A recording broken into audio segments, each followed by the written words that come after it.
عزتمند مسلمانانو دا ښکلي طلبا دا ښکلي عالمان نن موږ له مدرسې څه وکړل؟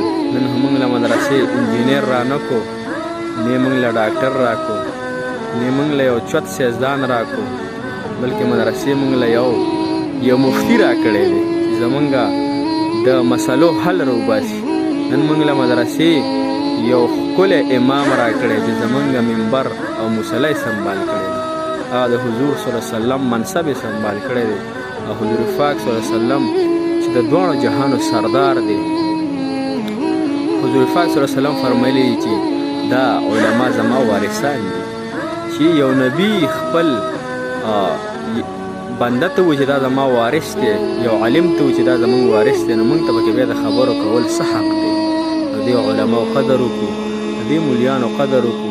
اکو هر رنګ دی، هر څنګه دی، هر رنګ دی، لیکن زما او ستا نه ښه دی. نن زه مونځ نه کوم، په مولا پسې خبرې کوم.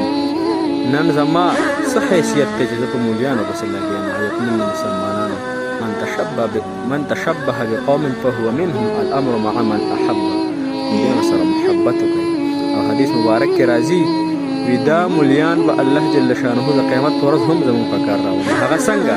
هغه داسې وي دا خلک به ووایي چې یو پیغمبر لوځي، بل پیغمبر لوځي، هر پیغمبر به خپل عذر پیش کوي، لیکن بیا به د علماو ته راشي چې موږ څه وکړو.